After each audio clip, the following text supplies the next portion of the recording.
The most important task for Russian science is not space or colliders, but ensuring immortality. There is already quite a lot of material on this topic on the internet, investigative, powerful, from which it is clear that it is no coincidence that all the work in this direction is being led by Putin's daughter, Tikhonova, and that her so-called scientific foundation called Innopractica is in charge of everything, which has completely taken over all the assets and all the intellectual resources of the Russian Academy of Sciences. Simultaneously, the foundation, to give you an idea of what kind of organization this is working on decoding the Russian genome, neutralizing bioweapons against Russians, and similar nonsense. The elderly academics from the Academy of Sciences have long submitted to this coalition of occultists. And just in case they are afraid of the wrath of all the Kremlin towers, both the Kovalchuk Tower, Potchan, and the Daughters Tower.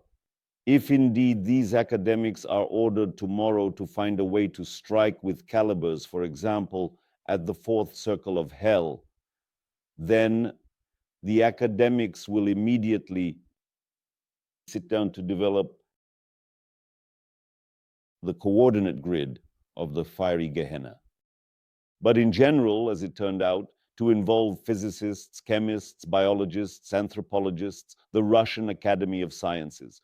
In the process of brewing, Tikhonovsky's elixir of immortality for Putin turned out to be a completely trivial matter. All the invited participants got involved. Initially, the process was going very briskly, but now there's a pause. The thing is, the academies are searching for dried basilisk tongue and looking for demon eyelashes, because without these components, the brew will not be effective.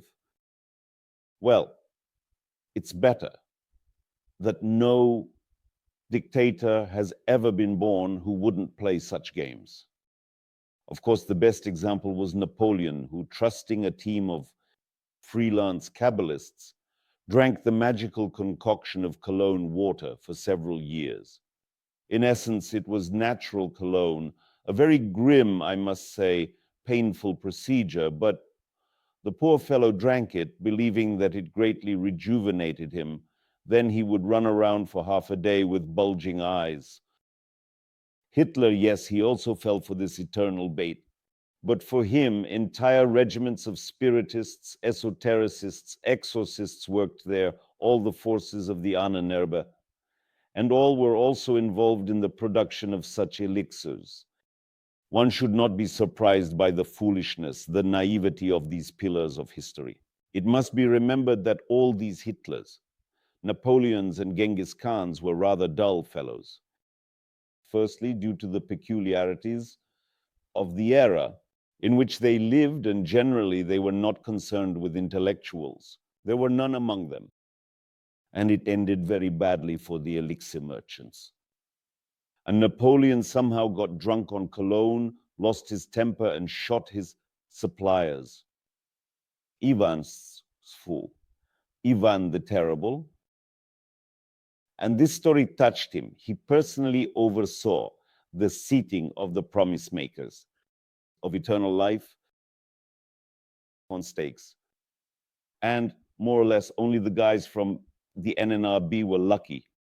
After the war, they were all arrested by Stalin's falcons and carefully transported to the USSR, so that in the conditions of socialist reality, they could brew all sorts of paranormal eternal life concoctions for Stalin. Well, these gnome guys from the NNRB were executed, as you understand, immediately after Stalin's death, since they clearly did not provide immortality.